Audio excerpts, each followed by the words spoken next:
Good morning. मैं MSc previous में first paper में यूनिट थर्ड शुरू कर रहा हूँ, जिसमें लिमिटेशन ऑफ सीएफटी एवं एमओटी के बारे में दिया गया है।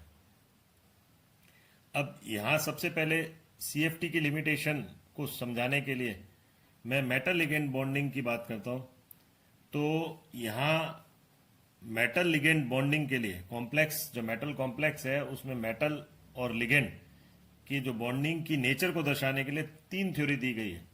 वैलेंस बॉन्ड थ्योरी यानी वीबीटी, क्रिस्टल फील्ड थ्योरी यानी सीएफटी, लिगेंड फील्ड थ्योरी यानी एलएफटी, और इसको हम मॉलिक्यूलर ऑर्बिटल थ्योरी यानी एमओटी भी कह सकते हैं। अब ये जो वैलेंस वीबीटी है ये पॉलिंग और स्लेटर ने दी थी, जबकि सीएफटी है ये ब्रेथे वॉन विलिक ने दी थी, और एमओटी जो है ये वॉन विलिक ने दी थी। सबसे पहले थोड़ा सा वीबीटी के बारे में मैं बता रहा हूँ कि वीबीटी जो है ये मेटल और लिगेंड के बीच में कोवेलेंट नेचर को बताती है। यानी जो बॉन्डिंग है वो कौन सी बताता है, ये जो वीबीटी बताता है ये कि मेटल और लिगेंड के बीच में बॉन्डिंग कोवेलेंट प्रकृति की होती है। अब उसमें जो हम दो तरह के कॉम्प्लेक्स लेते हैं, एक ऑक्टाहेड्रल कॉम्प्लेक्स जिसमें इनर ऑर्बिटल और आउटर ऑर्बिटल कॉम्प्लेक्स देखते हैं, और दूसरा कोऑर्डिनेशन नंबर 4 के tetrahedral and square planar complex. ये कोऑर्डिनेशन नंबर 6 के हो गए और ये कोऑर्डिनेशन नंबर 4 के लिए। अब कोई भी कॉम्प्लेक्स किस तरह का है ये डिसाइड होता है मैग्नेटिक मूवमेंट के आधार पर। ये मैग्नेटिक मूवमेंट जो होता है म्यू बराबर √n+2 बोर मैग्नेटॉन। ये n जो होता है ये नंबर ऑफ अनपेयर्ड इलेक्ट्रॉन है।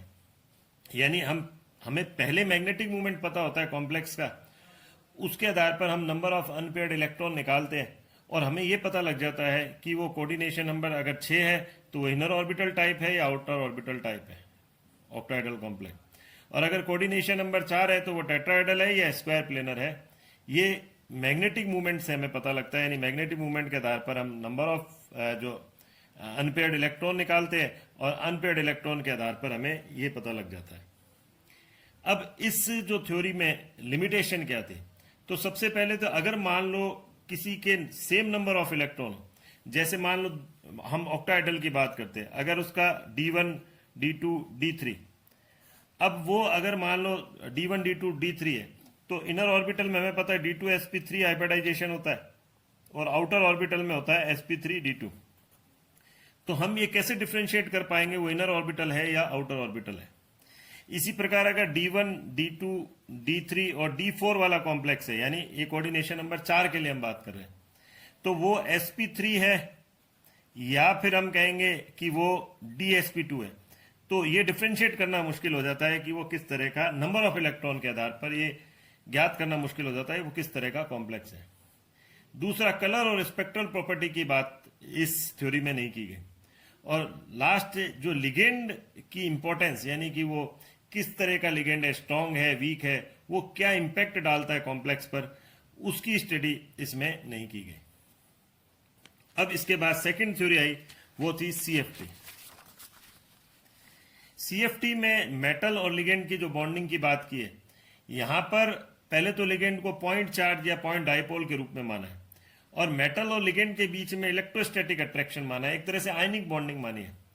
तो यहां मेटल और लिगेंड, मेटल के जो इलेक्ट्रॉन है और लिगेंड के बीच में रिपल्शन के कारण, तो रिपल्शन के कारण डी ऑर्बिटल की स्प्लिटिंग हो जाती है। तो हमने लिखा है यहां पर डी जनरेट ऑर्बिटल लिख दिए, जो क्योंकि हमें पता है डी जो सब शेल है उसमें 5 ऑर्बिटल होते हैं, तो उनका इस प्रकार से स्प्लिटिंग हो जाती है। किसके कारण? ये इलेक्ट्रॉन का रिपल्शन, मेटल के इलेक्ट्रॉन का लिगेंड के साथ रिपल्शन के कारण। अब अगर मान लो ये जो स्प्लिटिंग होती है, इसको हमने मान लो किससे दिखाया, ΔO, क्रिस्टल फील्ड स्प्लिटिंग हमने ली है। ये गैप जो होता है वो कम भी हो सकता है और ज्यादा भी हो सकता है।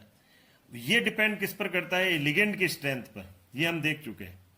और अगर मान लो लिगेंड जो है वो उसकी स्प्लिटिंग पावर ज्यादा है तो ΔO का मान ज्यादा होगा। उस समय जो बनेगा वो बनेगा, जो कॉम्प्लेक्स बनेगा वो बनेगा स्पिन पेयर्ड कॉम्प्लेक्स। और जबकि अगर मान लो ये ΔO का मान कम है तो ऐसी स्थिति में हाई स्पिन कॉम्प्लेक्स बनेगा या स्पिन फ्री कॉम्प्लेक्स बनेगा। अब यहाँ इसी तरह से टेट्राहेड्रल कॉम्प्लेक्स का डिसाइड किया जाता है, लेकिन टेट्राहेड्रल कॉम्प्लेक्स में जो गैप है ये अत्यंत कम होता है। तो ये सारा जो डिसाइड होता है ये स्पेक्ट्रोकेमिकल सीरीज से डिसाइड होता है। यहाँ स्पेक्ट्रोकेमिकल सीरीज होती क्या है, ligand arrange in the order of increasing splitting power, यानी लिगेंड को उनकी स्प्लिटिंग पावर के आधार पर अरेंज कर देते हैं, लिगेंड को उनकी स्प्लिटिंग पावर के आधार पर अरेंज करते हैं। अब यहाँ कलर ऑफ कॉम्प्लेक्स जो है उसका डिसीजन किसके आधार पर होता है, डी ट्रांजिशन के आधार पर। अब ये तो था सीएफटी के बारे में, ज्यादा डिटेल अभी नहीं दे रहा क्योंकि हमें टॉपिक जो हमारा आता है एमएससी में वो है लिमिटेशन ऑफ सीएफटी। तो लिमिटेशन ऑफ सीएफटी में किस प्रकार से होगा, हम सबसे पहले कहते हैं यहां पर कि जो सीएफटी है वो सक्सेसफुल एक्सप्लेन करती है, किसको एक्सप्लेन करती है, वो CFT successful explain optical and magnetic property and of the complex, but it has some drawback and limitation. सबसे पहले हमने कहा ये केवल मेटल डी ऑर्बिटल को बताती है, और ये जो यहां पर जो हमने लिया है केवल मेटल डी ऑर्बिटल की, क्योंकि हमने स्प्लिटिंग देखी है। तो s p x p y p z orbital और लिगेंड पाई ऑर्बिटल को ये एक्सप्लेन नहीं करती, यानी कि मेटल के केवल डी ऑर्बिटल के बारे में ही ये एक्सप्लेन करता है, जबकि मेटल का s p x p y p z की बात नहीं करता। क्योंकि हम देखें यहां पर सीएफटी में हमने क्या करा, केवल डी ऑर्बिटल की ही स्प्लिटिंग ली है। दूसरा हमने कहा है CFT does not consider the formation of pi bonding in complex. भाई जो पाई बॉन्डिंग है कॉम्प्लेक्स में उसको हम ये जो सीएफटी है वो नहीं बता पा रही। CFT unable to account satisfactory relative strength of ligand. तो ये जो सेटिस्फैक्ट्री रिलेटिव स्ट्रेंथ जो हमने लिगेंड की गई है, जिसको हम स्पेक्ट्रोकेमिकल सीरीज से बताते हैं, उसको सीएफटी एक्सप्लेन नहीं करती। ये नहीं बता पाती कि why H2O appear in spectrochemical series as stronger ligand than OH minus.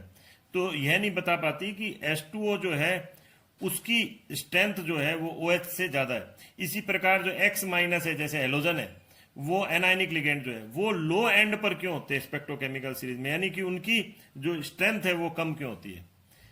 चौथा नंबर हो गया, according to CFT bond between metal and ligand are purely ionic. इसके अनुसार तो मेटल और लिगेंड के बीच में जो बॉन्ड है वो क्या होता है, प्योरली आयनिक होता है। ये it give no account of purely partially covalent character of ML bond. तो ये जो मेटल लिगेंड के बीच में जो पार्शल कोवेलेंट कैरेक्टर है उसके बारे में भी एक्सप्लेन नहीं करते।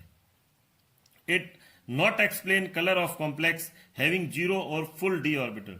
अब हमें ये पता होना चाहिए कि जो सीएफटी है उसमें यह आवश्यक है कि अनपेयर्ड इलेक्ट्रॉन के कारण ही डी ट्रांजिशन होगा और कॉम्प्लेक्स में कलर आएगा। लेकिन अगर मान लो उसमें जीरो है और मान लो फुल D10 ऑर्बिट इलेक्ट्रॉन है, तो ऐसे में क्या हो जाएगा, फिर वो कलर्ड क्यों होता है कॉम्प्लेक्स, उसको एक्सप्लेन ये सीएफटी नहीं करती। इसी प्रकार चार्ज ट्रांसफर जो कॉम्प्लेक्स होते हैं वो उसकी जो कलर स्ट्रेंथ होती है वो अधिक होती है किसकी तुलना में, डीडी ट्रांजिशन जिन कॉम्प्लेक्स में पाया जाता है।